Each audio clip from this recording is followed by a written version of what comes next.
CIRCL College Tour nemen we u mee in relevante thema's die gaan over de transitie naar een duurzame en een circulaire economie. Maar wij praten hier op de Zuidas met wetenschappers en deskundigen over alles wat met die transitie te maken heeft. Ik dacht dat ik al het een en ander wist over dit thema, maar ik kom erachter dat ik er eigenlijk helemaal niets van begrijp.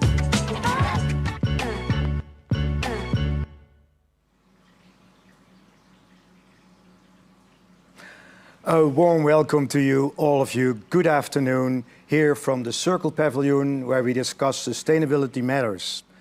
Today we will talk about the success factors of sustainability strategies. And in particular, we will talk about the newly published book, Love Your Legacy.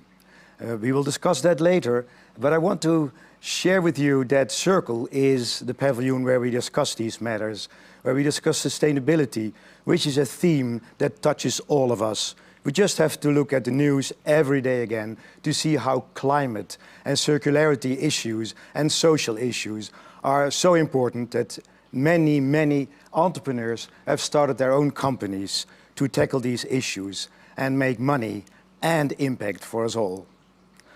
Today, we will discuss with Melanie van der Velde and with Sandra Balij.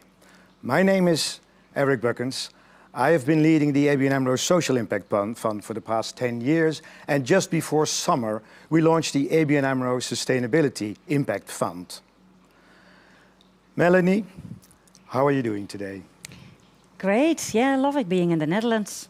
Yeah, lovely to see my family as well and some friends tonight, and great opportunity to be here and talk about something that I think is hugely important and hopefully will be very inspirational too.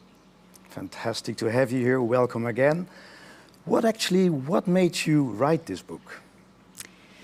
Well, I've been busy for much of the past 7 years to research how business can best tackle some of the biggest issues we're facing in our world. And I've learned some very important insights that have been very helpful to myself, but I was keen to share to others as well who feel the urge, the drive to make a difference as well, and to see how their actions can really count the most. So we've in the past also made some films about it, but several people said you need to write a book about it as well, and I was delighted to do it. So yeah, that's why. Wow, great. 7 years of research. I'm really very anxious to hear about the things you have to tell us about your book and what's in it. So can I please invite you and tell us all about it? Thanks, Eric. Yeah.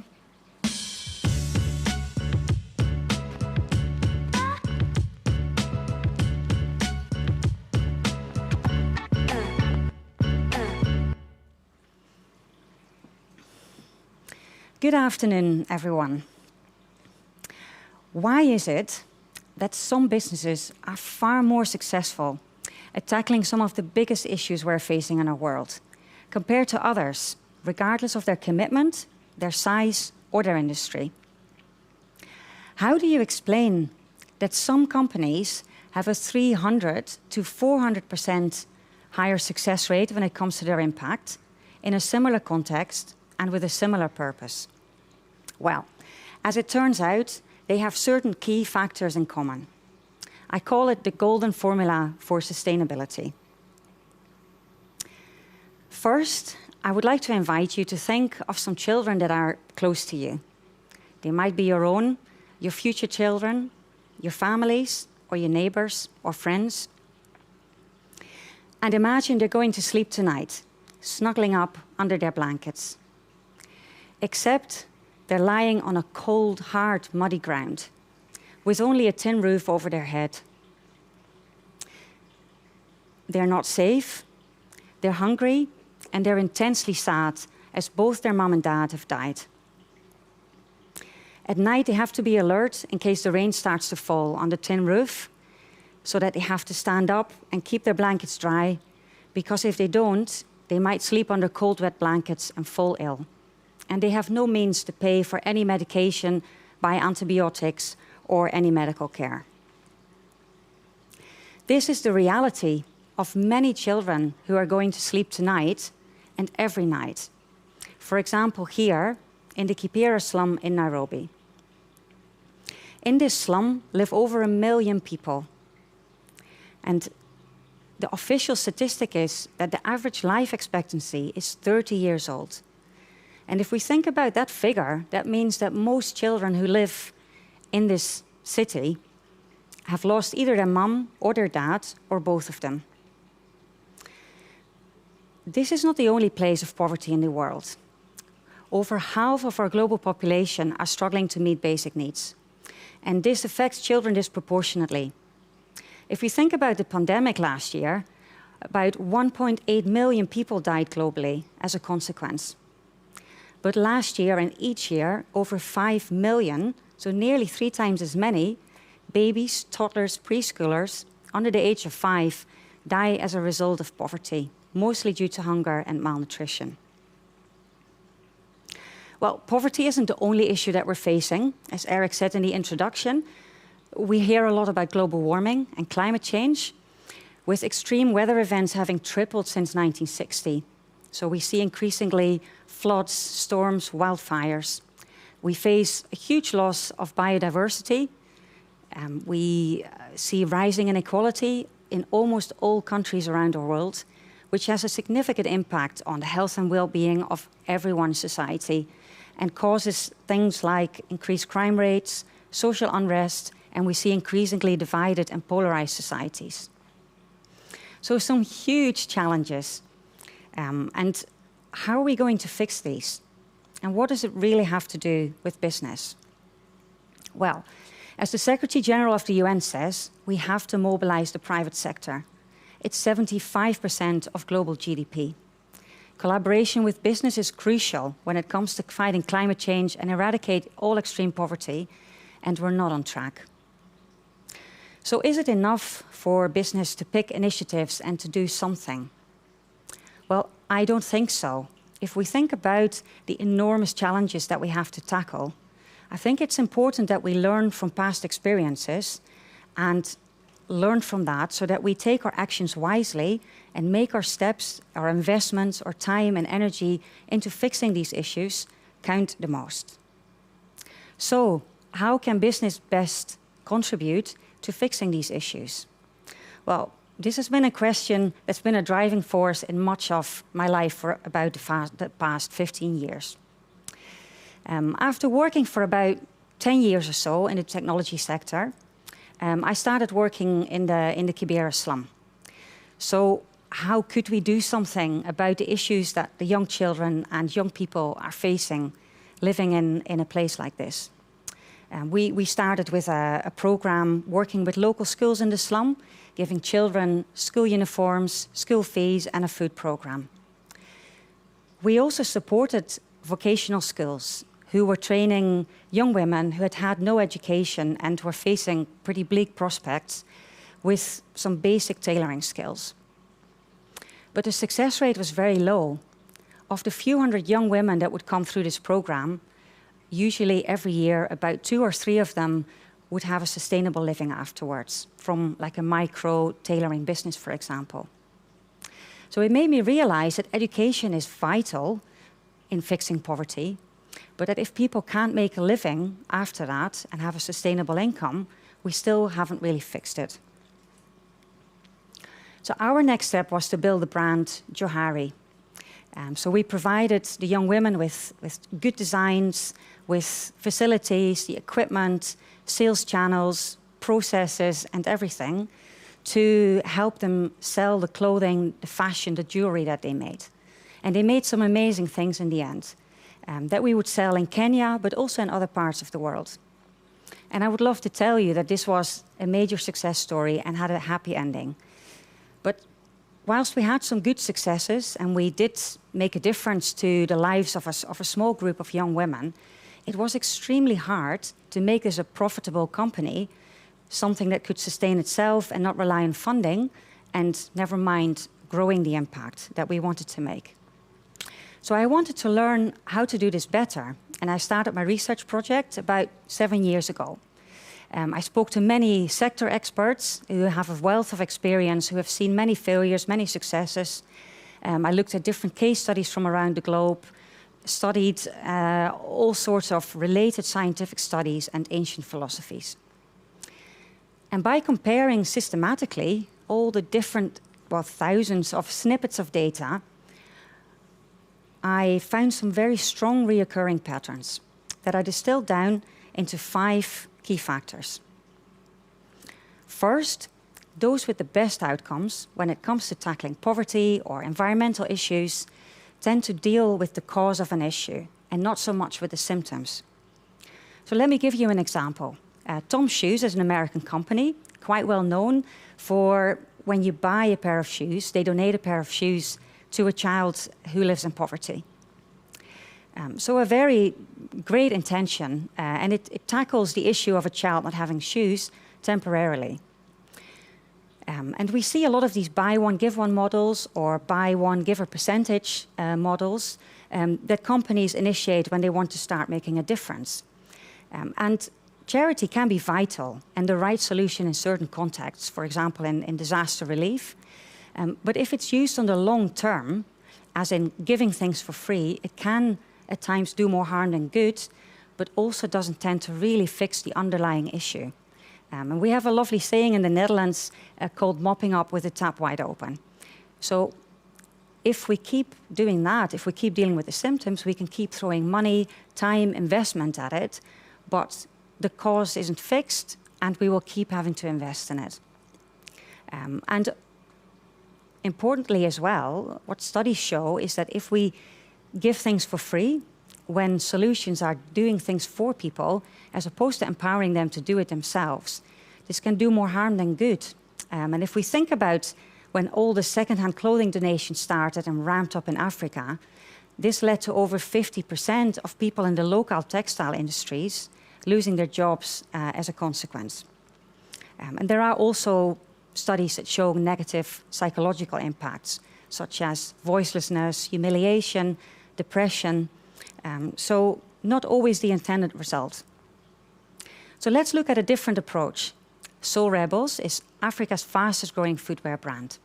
It's founded by Ethiopian businesswoman Bethlehem Tillehun, and she asks, if you give a child a pair of shoes, but it grows out of the shoes, then what does it have?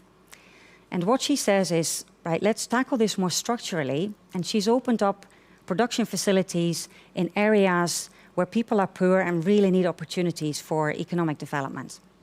And she pays people an excellent wage, 3 times the industry average, and good healthcare facilities as well. So this enables the parents, first of all, to stay alive longer and be there for their children, but also it empowers them to buy children their own shoes. Or the children might actually need something else. They might need a school uniform, or they might need antibiotics. So it's a much more structural solution and actually tackles the cause of the issue. We see other examples that sit more in the middle, like Aravind Eye Care, which is an eye care provider in India. And if we think about blindness, well, 1/4 of the world's blind live in India. And the major cause of blindness is cataracts, which can be prevented by an operation. And Aravind, one of the best eye care providers in the world, does that, and they charge $1,000 for someone who can afford it. And people who can't, they only charge $16.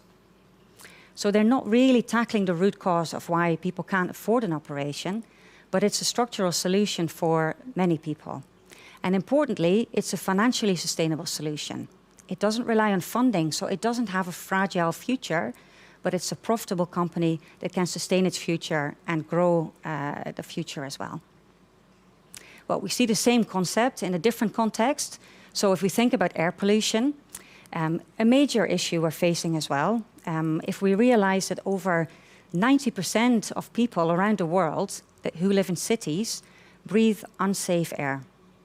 And this results in 4.2 million deaths annually, which again is more than double than the total number of deaths caused by the pandemic last year.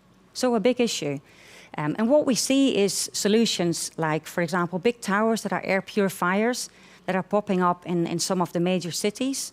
But questions are being asked about how effectively do they really clean the air? And secondly, they also contribute in turn to more emissions. So it seems more effective to prevent pollution in the first place.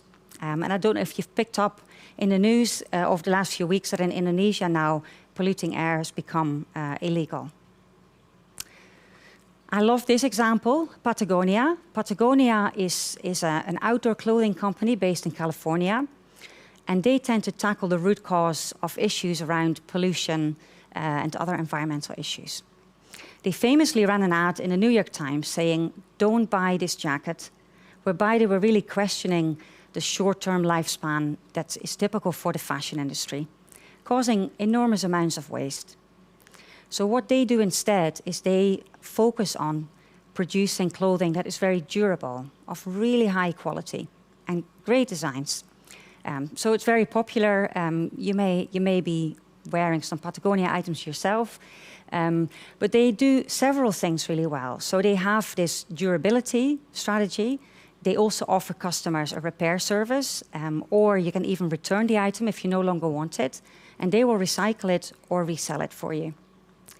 They were the first company in California to operate fully on renewable energy, and they use organic cotton in their apparel, which is not usually the case. And for the production of traditional cotton, we see the use of toxic chemicals. So the first factor really is that tackling of the cause of the issue. So if you're wanting to make a difference, really understanding the issue and what's really causing it and tackling that. However, there are many examples that try to do that, including our own experience in Kenya, but still struggle to have the best outcomes. So I had to look a bit deeper into my data to see, well, what else is there? What else do those examples that have great results have in common compared to those that struggle to do the same? And what I found was that it really comes down to the following formula. It's a combination of two things. The first thing is that the examples with the best outcomes, they don't really treat sustainability as charity. They don't really even treat it as creating value for all stakeholders that we increasingly see as well. But their strategies really rest on core principles of justice, which are three pillars. The first is to value each party's input fairly. The second, to offer equal opportunity. And the third, to cause no harm, as was defined by the Brundtland Commission, to not compromise the needs of future generations.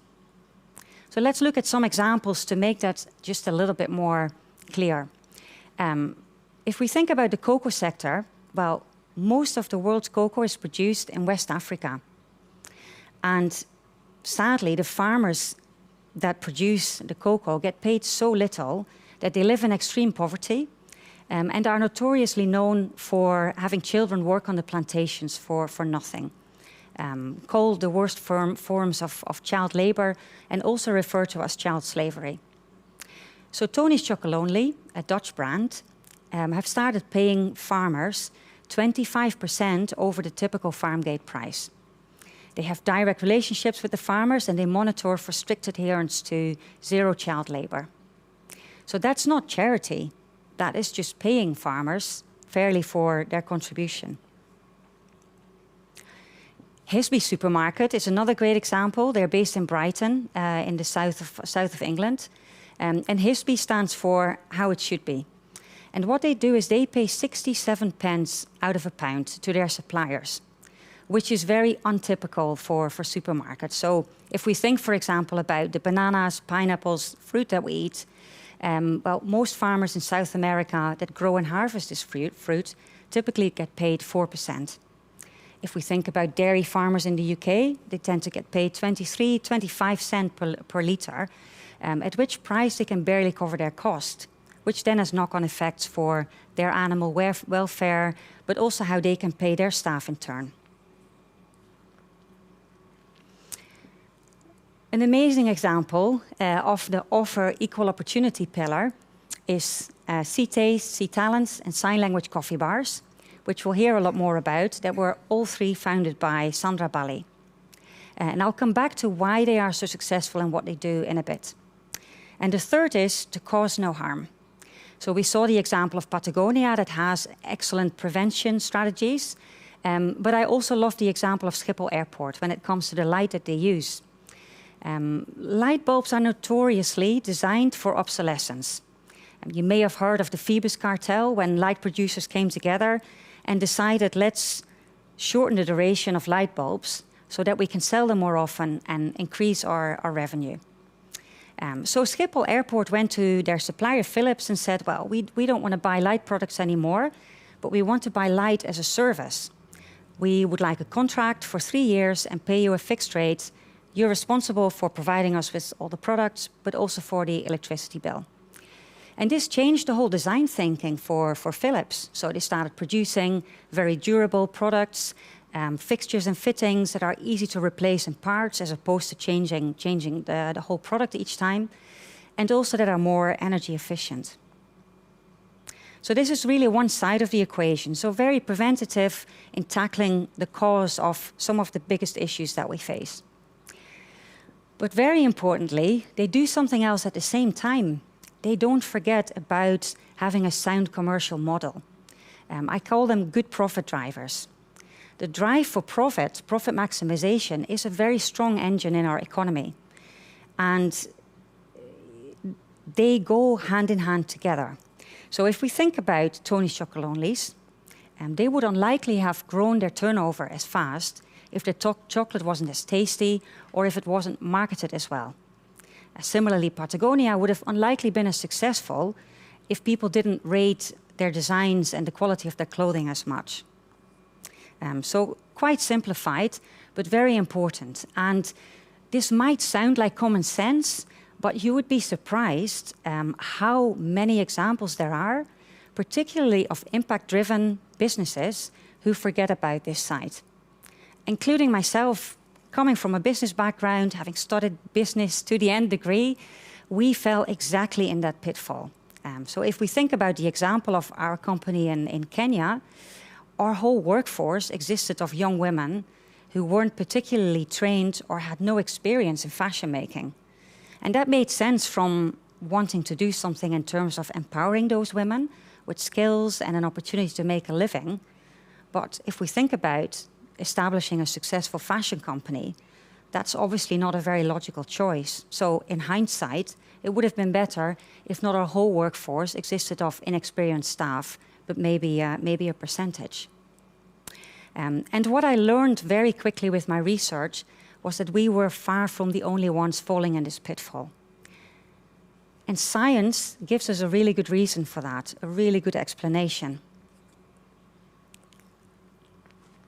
So you may have come across this symbol before, the ancient yin and yang symbol. But you might be less aware of why this is seen as something very virtuous and hard to achieve. Well, what the black and white sliver symbolize is the pursuit of the unity of opposites that lead to better outcomes and synergies. And interestingly, this is something that is not natural to our human brains. We are wired to think and to see and to prefer either one or the other when we're faced with opposites. And there was a very interesting study by Albert Rodeberg back in 1979. He did a study at Harvard University where he looked at real geniuses like Mozart, Picasso, Van Gogh, Einstein, Da Vinci, and he wanted to find their common trait. There are lots of other people who had amazing talents in maybe a similar field or a very high IQ. And what he found was precisely this. What they did differently compared to their peers that were also very talented was the pursuit of the unity of opposites. So, for example, Einstein played with objects both at motion and at rest. Picasso conveyed images of both light and dark. And management scientists refer to exactly this concept as a solution to many complex issues. And they call this paradox theory. So when I was analyzing my data, my strongest patterns, and I came across these theories, that was a real aha moment for me. And it became really obvious that this is precisely what those with the best outcomes have in common. They pursue both profits and sustainability as part of a whole. Let's look at an example. We'll hear more from Sandra herself, who founded Sea Talents, where they offer equal opportunities, so really empowerment opportunities for people who are either blind or deaf or have other disabilities. But they have a very strong focus at the same time on offering a strong value proposition. So really, how can an individual that might lack certain sensory input, but how can they really contribute to a market need? What is the particular value of that individual? And way back when I met Sandra for the first time, during my interview with her, when I did my research, she made this comment. She said, "We always focus on the value we can deliver. Hence, that's a great new colleague on your team with a special talent. It's not hire a disabled person because then you're so responsible with your team. No, nobody's getting that." And what we see is that Sandra, like other entrepreneurs who do those two sides at the same time, have excellent results. And not just in terms of having a sustainable business or a high success rate, but they create other synergies as well. So let's have a look to how you could apply this concept in different contexts. Imagine you wanted to do something about homelessness. When I first moved to Scotland, I was quite shocked by some of the poverty and homelessness, for example. And sadly, over the years, coming back to the Netherlands, we see this increasing more in other countries, including here in the Netherlands as well. So imagine you wanted to do something about it with your business. And we could think of an example like Pret a Manger, who donate leftover food to the homeless. So it temporarily alleviates the second United Nations Sustainable Development Goal of hunger. Or you could think of an example where you provide homeless people with the opportunity to sell street magazines. So it's a bit more structural. It enables people to buy food for themselves. However, studies show that most people don't buy these magazines because they really want to read the magazine, but it's for the impact. So it lacks an important profit driver. It lacks that real link with a market need. And if we then compare that to a company who does do that very strongly, Brigade, which is an acclaimed bar and bistro near the Tower Bridge in London. If you ever are in London and haven't been yet, I can highly recommend it. It was founded by Simon Boyle, who is an amazing chef, and he wanted to do something about homelessness and fell in typical pitfalls like my own experience with another venture first, and then he started Brigade.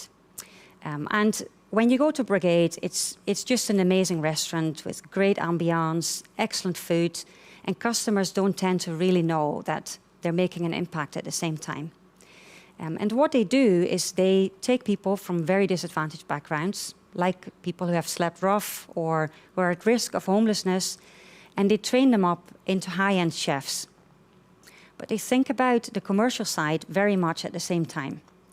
So, for example, they don't just select anybody who needs an opportunity, but they take in people who have the potential and the interest to become a high-end chef.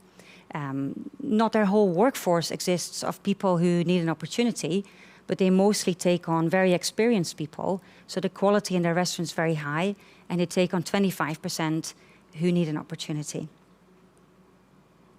Goodwill Solutions in England is another example. They provide logistics and warehousing, so very much meeting a market demand of growing need for logistics and warehousing, with people buying increasingly online.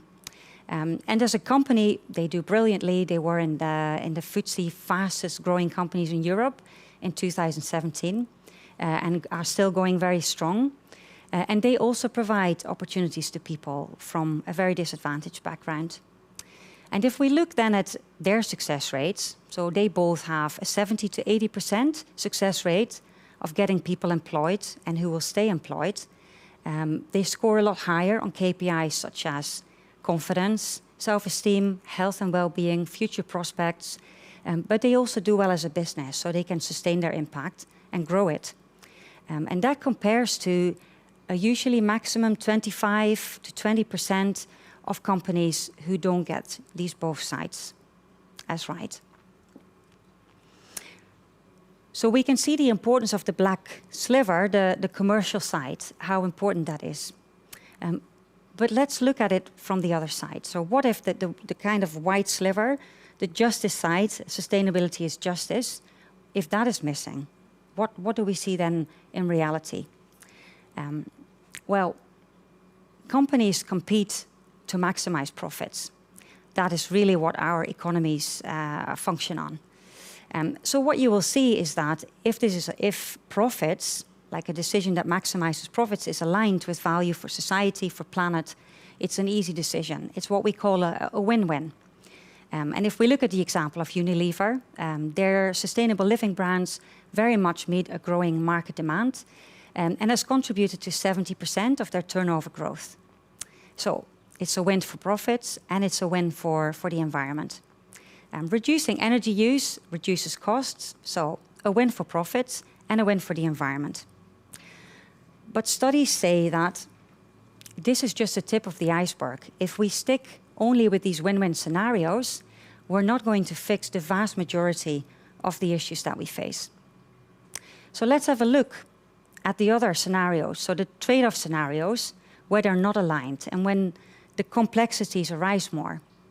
And I like the example of the eco-pint containers that Ben & Jerry's started working with. So they were really the first to use unbleached paperboard for their pint containers for their ice creams.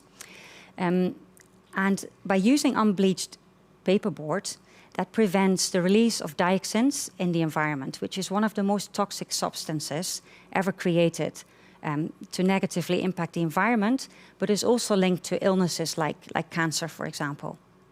So Ben & Jerry's piloted this new eco-pint, and we're hoping that other manufacturers would follow them. But sadly, that didn't happen. So when Unilever took over Ben & Jerry's, they were faced with a decision: do we keep these eco-pint containers, or will we go for a cheaper option?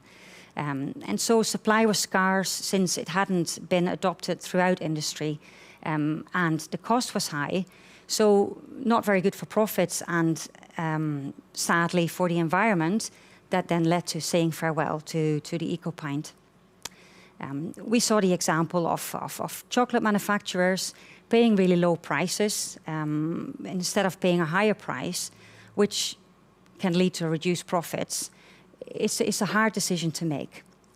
So what we see is the vast majority of chocolate manufacturers won't pay these higher prices, which doesn't really fix then the issue for the farmers and the extreme poverty that comes with that. We saw the example of Patagonia using organic cotton, preventing the production of traditional cotton with toxic chemicals. And if we only look at the US, 10% of all the toxic chemicals used are used for the production of traditional cotton. We saw the example of light bulbs and planned obsolescence. Well, this doesn't just happen for light bulbs, but we see it in household appliances, smart tablets, fashion industry, and even pens. So essentially, this is really the practice that we're facing if we lack these three core principles of essentially justice.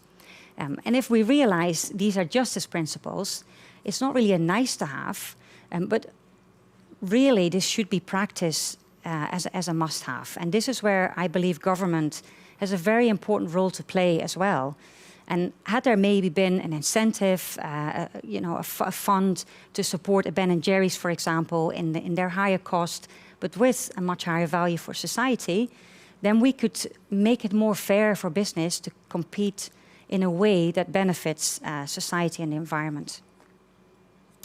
And interestingly, if we go back to ancient philosophies, this is really how Adam Smith had proposed it in the first place. Adam Smith, seen as the father of our free market economies, was the philosopher, the economist, who invented our free market economies. And really with profit maximization being the driver, the key driver that then allocates resources efficiently around market demand. It can be very powerful, but he said at the same time, this system can only work with strong principles of justice. And in fact, he said, if we remove justice from this system, then society must crumble into atoms, which is maybe a little bit dramatic, but we can see the links and we can see what happens if we don't. So by doing both, more and more, step by step, we can create much better outcomes and synergies. So you could, for example, like Soul Rebels, open up manufacturing facilities in areas where people need economic opportunities. And then you'll see that not only the root cause of poverty is tackled, but it has knock-on effect synergies on other United Nations Sustainable Development Goals, like zero hunger, good health and well-being, for example. We see it with Tony's Chocolonely's by paying a fairer price for the contribution that their suppliers make. We don't just tackle the root cause of poverty, but children are now able to go to school, so it benefits the quality education target as well. Grassroots in India, another amazing example, who open up market access to travelers more, to really remote areas where we typically see poverty rates being the highest.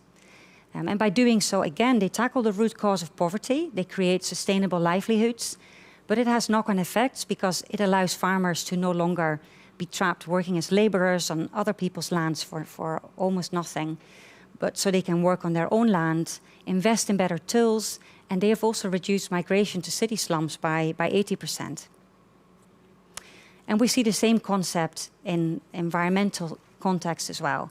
If we produce things more greenly, more circular, cleaner, we'll have knock-on effects on climate change, clean water and sanitation, and good health and well-being for all of us. And the final point really is that sustainability is a trajectory.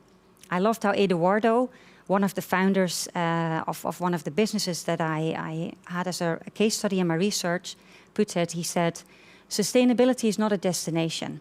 Sustainability is a trajectory. And you can never say, I made it, because you can always improve. Even Patagonia says they're not there yet, and they have areas for improvement. Tony's Chocolonely's is making a huge difference in terms of poverty, but they're still working on reducing their carbon emissions.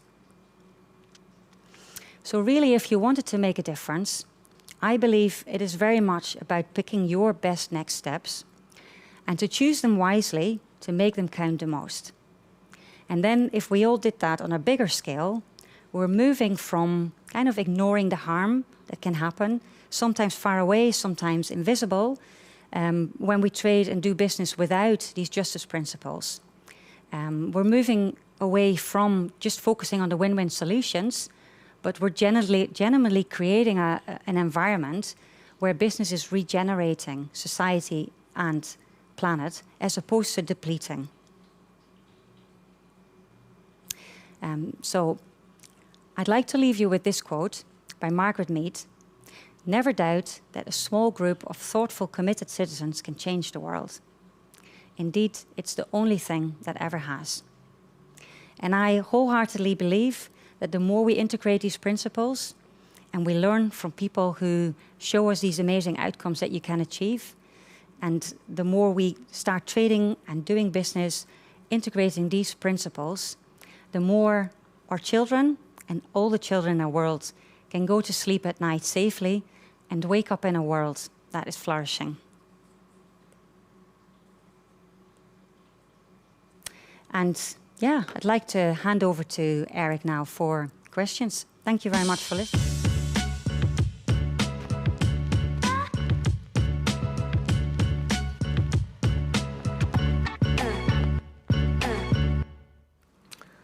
Well, Melanie, thank you so much for your, I must say, very inspiring talk. 5 success factors, 5 factors that really drive us all. I think many of us also, our audience, our listeners, have recognized some of these success factors. But it was very interesting to see the coherent story behind this. And I'm not even sure where I was struck most by, particularly the combination, I think, of wanting to make profit and wanting to make impact and combine it and see it as part of a whole in a regenerative way. I think it's very important. And I would hope that we can talk a bit further on this and go a bit deeper. But first I would like also to introduce to our audience Sandra Bali. Sandra is actually a serial social entrepreneur, if I may say so, Sandra. Yeah. Oh, it sounds really cool. Yeah. Exactly.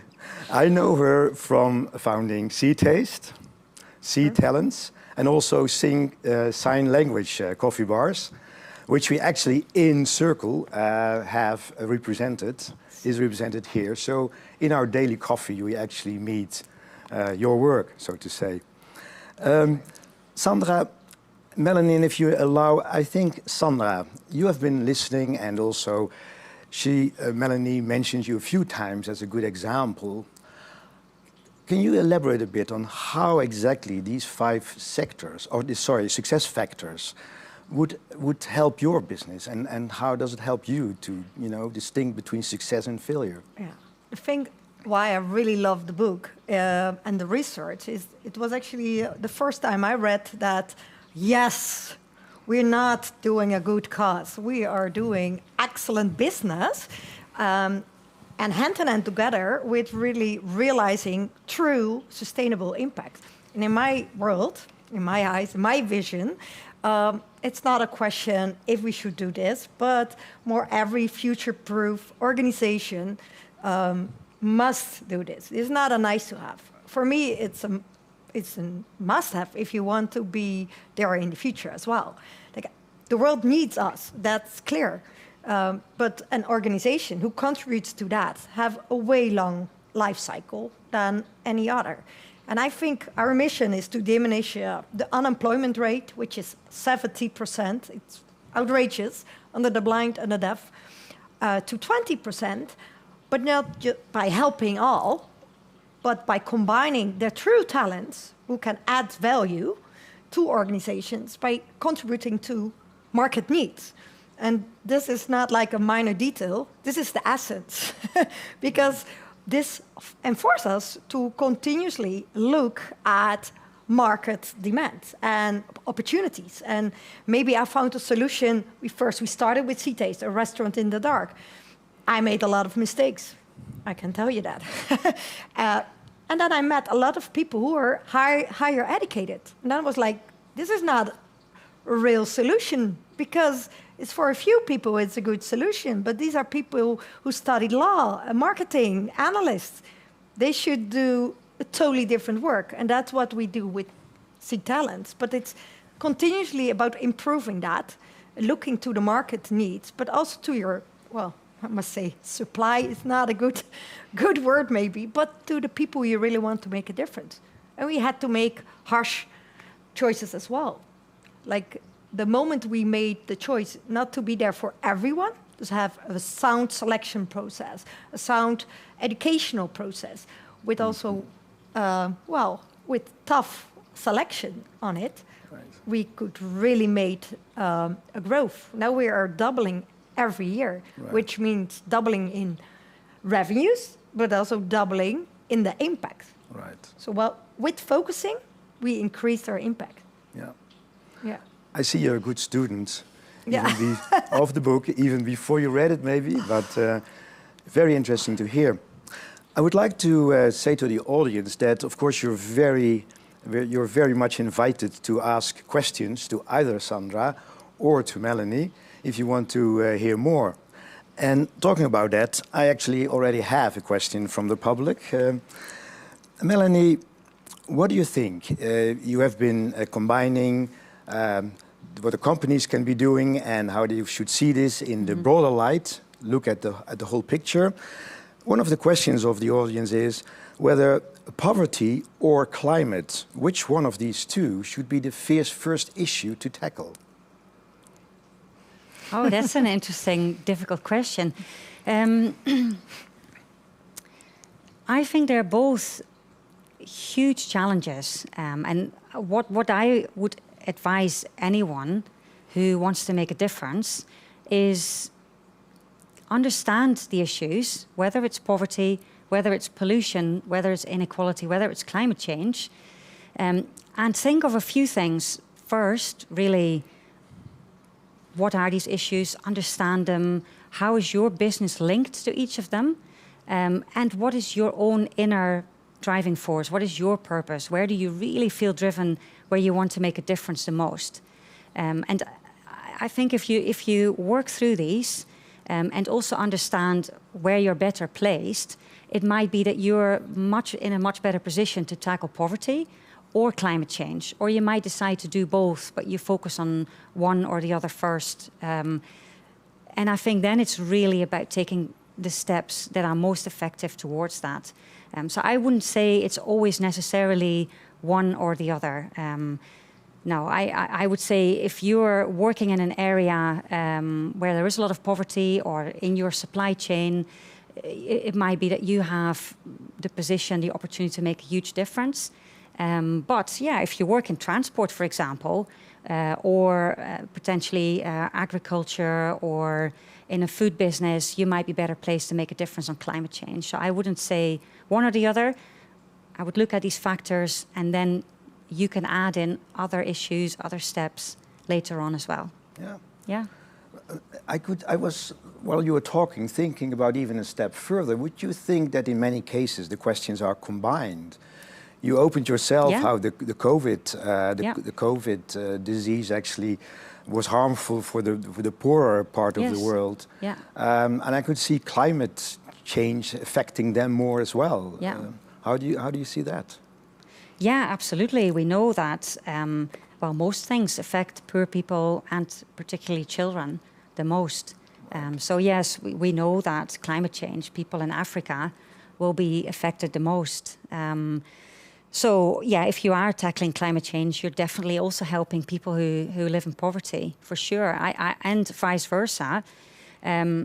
I think if people don't live in as much poverty, they're better placed to tackle climate change. And I think that's important as well, because sometimes I feel the onus is put a bit on consumers to maybe pay more, to have more ethical products or more environmentally friendly products. But that is easy to say when you're well off. And I think people who live in poverty, that is not their first priority. They have to just feed their children. And that's not only the case in India or Africa, but that's the same even in Glasgow and, as I hear, increasingly in the Netherlands as well. So yeah, I think these factors influence each other, and I think they are all very important. Yeah, yeah. I can see that. Mm-hmm. Sandra, is that an interesting question for you as well? How this? Yes, because I really think I was thinking about it, and I think there's mostly not one cause and there's not one solution. If we look into our business, we have so many outcomes, but it starts with a job. But the job is also solving poverty. It's solving like things like debt, but also on self-esteem. It has a huge positive effect. I think one time we did really big research and did a lot of variables. I think we found hundreds of positive variables, but you can get lost on tracking everything. Yeah. Don't do that, because I think go back to your root focus. What was the main thing where you made the huge impact? That's what worked for us, to get back like, okay, so many people asking, what's your positive impact and your output and your outcomes? Yes, it's there, and it's good to reflect on those. Yep. But the main thing is, point one, get a sustainable job. So a real job, not a fake job. You know, a real job with real money solves a lot. Yeah. Interesting. I'm grateful for that question, for that answer. In the audience, and I can see from the questions, we don't only have social entrepreneurs for the smaller companies, but we have also employees of the larger companies, not in the least of ABN AMRO. And one of the questions here is, how would you embed your sustainability factors, your strategy, how would you embed that in a corporate strategy?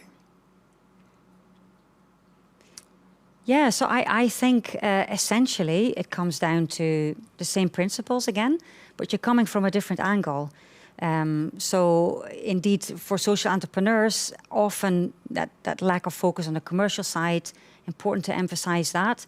But coming from a corporate side, yeah, we have been quite conditioned to not really fully integrate some of these key key pillars of justice if you really look at it. So similar to any business, I would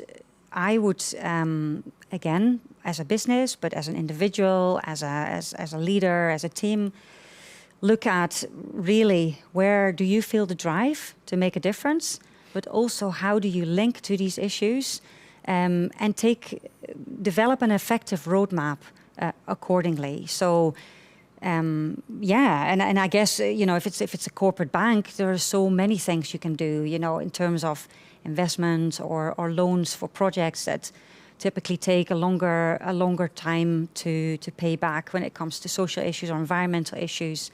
And I guess as a big corporate, you have a huge scope. Sandra and I were talking about that earlier, even of like, yes, you can be a really sustainable cafe, but McDonald's, getting rid of all the plastic. We were talking straws, and sometimes I laugh a bit about the straws because it's such a small thing, but it's a first step. But of all the plastic, that has a huge impact. So I think it's for corporates, it can be also really beneficial to work with some of the pioneers, the social entrepreneurs, and to adopt. To be honest, if I really want to make my huge impact, I must collaborate with these huge corporations, and we love to do that. Because social entrepreneurs, we're great, I know, we're great, but we're super small.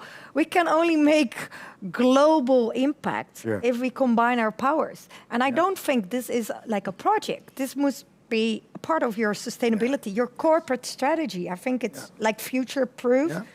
It's not the question if, but when. Everyone has incorporated that. I can see that. I can see that from the point of view from a social entrepreneur, that cooperation with large corporates can help make the ball roll or actually make it into a snowball.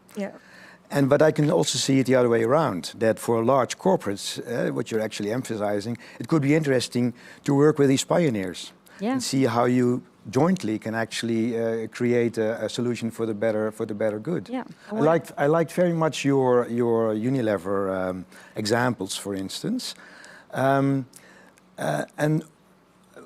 but I do think it's a challenge that corporates wouldn't, only look at the nice things or being philanthropic or doing little things. But I like your combination of profit and impact. So how could a corporate, would you have a tip maybe there, how a corporate strategy could, combine the two in their strategy? Because they are in midst of market forces that push them to be very profitable. I think it's very challenging because I think what we're lacking is a sufficient role of the government. I think the reality is we are working in an economy where businesses compete to maximize profits, which means reducing costs, increasing revenue at its essence, right? So, all these trade-off decisions where, if your bonus, your job security is tied into particularly if it's short-term profits, you're not really equipped to make these decisions always in favor of society or the environment. So I think that's a logical consequence. And I think that particular example of Ben & Jerry's, I think is a good one because I would say, look, Ben & Jerry's was pioneering something that had huge positive value for society, but other manufacturers struggled to adopt it, which meant supply was scarce. And that's where I feel that link is missing. And if there had been a fund that could say, look, we're going to subsidize you, because you should be able to compete. You're pioneering, new methods, new productions, means of production that benefit us all at the end of the day. Why not help that practice? And I think it's important that we look at practices as opposed to social enterprise or corporate, because essentially it's the same thing. It's a way of doing business. I would formulate it as an advanced way of doing business. An advanced way of doing business. That's a nice wording. And if I may I challenge you a bit on that you say, let's look to the government, because I do see an important role as a facilitator from the government side. But are they the ones to deliver the money, so to say, or does the private sector have that money? And should we actually challenge persons also persons, for instance, in the large corporates that are on key positions or that may be on board level or lead large parts of that corporation to think in your win-win situation, to think in impact and profit and think in fair value. Yeah. What do you think? Absolutely. No, I completely agree. I think it's a combination. I think it's, first of all, awareness. I myself studied business, MBA, worked in business, and we're quite conditioned to think that increasing revenue, reducing costs is almost always the right thing to do. So it's hard to say, I'm going to pay my suppliers more because, hey, actually, they deserve it for their contribution. You have to be first of all, be aware. But if your competitors aren't doing it, I mean, there are several ways. You could increase your price, like Tony's Chocolonely's has a higher pricing, for example. There are different ways, but I do think it can be very hard to still compete. And so I think the government can play a role, but at the same time, of course, any individual, particularly if you are in a position to make a difference, if you can adopt these principles in the way that you work, amazing. I think we're also helped by the new generation who thinks it already far more logic to do to make these choices. So I think every organization who have difficulties to getting new talents boarding in, maybe it could be a great way to add to your HR strategy to onboard your new generation, because the new generation makes different. That's true. Choices. Interesting point. Interesting point. Yeah. Thanks. Yeah. Let's look at another question from the audience. Here, one of the audience members asks me this intriguing question. You are saying, please combine profit and impact. And the question is, how can you advise, how can social entrepreneurs make money without having to depend on funding and subsidies? Yeah. Okay. No, really good question. Well, I think that's an excellent question. Again, these commercial principles are important. What I call the good profit drivers. So don't fall in that pitfall of thinking too much about your impact. Yes, that's your ultimate mission. It's your driving force, and always remember it in all the decisions that you make.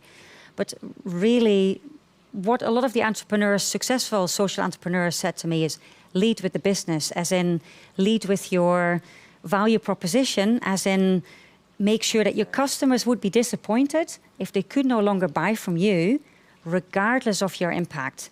That, I would say, is an important one.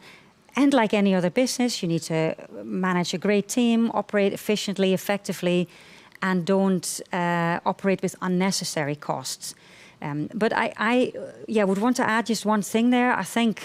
I do think that funding and subsidies have a role to play for justifiable additional costs. So if you are working with people from disadvantaged backgrounds, like refugees, for example, and you spend time on language skilling up people, more management time, it is of benefit to society, right? So I think there is a justifiable reason to incentivize that practice. I wouldn't say, okay, that type of organization. I think that you can really fall again into some ineffective and flawed models. But really, I think there is a justifiable reason to say that cafe that employs 10 refugees is energy efficient, but the one next door doesn't do that. They should be competing on even grounds. And that's actually, you're saying subsidies and grants, fine, because we need capacity building and so on, and support and some infrastructure. But at the same time, you're challenging, in fact, the entrepreneurs to look more at the market and to be a real entrepreneur. Exactly. You must be the best in your service or product. Professionalize. Exactly. How have you done that? Yeah, well, make the focus, make good choices, monetize your impact, and make the good choices. Like we are not matching every blind person. We're not helping the blind. We are helping organizations to get the best new talents who really open their eyes and add value. Right. 90% of our candidates are still working there after 1 year and are from really added value. And the manager comes back and say, like, do you have another one? And not because he's so sweet or I feel so good about it, because it's really essential service. as well as in our restaurants. You know, I was talking, the average restaurant in Amsterdam lives around 2 to maybe 3 years. We're already there for 14 years. Why is that? We have excellent product and service, and focus on that. So that's why I say it's advanced entrepreneurship. Like everything what was built as a project or as a charity dies, but be the best. So that's why it must be more within regular organizations to get the next step to impact, in my eyes. I can see that. I can see that. And then you can also ask a better price. Yeah. So we're not the cheapest. We're not free. Of course we're not free. Right. You never get things who are the best for free. Right. Never ask me that question. Right. And you go to something different. But that is how I can pay for the extra investments I need to make, because we make a lot of extra investment in education, in accessibility tools for the big organizations. Yeah. I think this is something to be aware of, that your selling well is used for expanding your impact, in fact. Exactly. We're doubling every year. We're making a profit, but we're also investing the profit. Still, and this is actually maybe a question to two of you, I'm also an investor. And what I see that many companies, and I don't only mean the ones I've invested in, but if I look around in the market, that many of the smaller companies, they have to struggle for their finances. They can do very well, and most of them do very well, but still there is a need for a focus on the finance almost daily, exactly for the reasons you just described. So what can they do about the danger of losing sight on their impact goals by having to focus on real-life financial issues, so to say? What would you say? Yeah, that's a difficult one, isn't it? I think that is one of the most difficult things, is particularly whether it is a social enterprise or, for me, there is actually no such thing, right? There's an enterprise that is more or less environmentally or socially enterprising. But yeah, we do have a system whereby if you have more investment, more shareholder focus, it is tied into short-term profit thinking. And that suddenly then can be very difficult, because a lot of these decisions can take a much longer time to actually give a return, or are more costly. So you do hear that mission drift. So that's a hard one. And I would say, be really clear about your mission, but also with your partners, whether it is your investors. Make sure it's aligned, make sure it's clear. You can also integrate it in your articles of association, that you are going to make those decisions in favor of not so much, again, just charitable things, but really justifiable justice principles that you can defend, that you can say, look, these are a must-have, and this is in line with our mission, this is in line with our purpose, so we are going to take those decisions. They might not benefit short-term profit, might take longer to bring a return, or might be more costly overall. There often is a longer-term business case that makes sense, but even if there isn't, you're going to take those decisions. And be really clear to your investors that that's what you're going to do. And then you're going to attract investors who are on board with that, who see it, who understand it. And I think then you have that risk a lot less. Yeah. And I think it's also good to realize that great companies takes a little bit more time to start up. Even regular companies like bol.com, the first 5 years, they were not making any money. Exactly. I can call Facebook. We have a lot of companies who the first years, costed a lot of money, not making anything, but they had a lot of investors who were believing in their cause, in their mission, in their goal. Yeah. And in my eyes, this is not so different. You must make sure that you have the right investors and the time to make your promise, your mission. Yeah. So you're appealing to the social entrepreneurs to sit it out, keep your courage, and you're appealing actually to the investors to be patient and maybe, if you stay want close to your great companies. results for a great company, sometimes it takes more time. Yeah. It's not a quick fix. Yeah. We're changing the world here, huh? We are, eh? Yeah. Maybe, Sandra, I can ask you a follow-on question that I got here from the audience, or it was asked before, but it's, What was actually the most challenging in making Seed Talent and Seed Taste a success story? Oh, the most. We only have a few minutes, so it was the most. Actually, it's balancing the profit and the impact. Not only day to day, but all your long-term strategy, but also balancing with yourself as a person, because a pitfall there is as well that a lot of entrepreneurs, they are living their mission, and sometimes it takes so much of them that they cannot sit the whole 5 years or 10 years, which is needed to make it successful. So I think we had so many challenges. I think when I started, I was very naive, and luckily I was, because maybe otherwise I did not start, but I wanted to help everyone. And I think that was my biggest learning, is also to make the tough choices. And the tough choices is also to fire people. You know, you do it in the regular world, also do it in the inclusive world. If people are not a fit to the work or your organization, say goodbye. Give them back to the labor market. Or, right. Yeah, and that's a tough one, because in your heart you're here creating impact.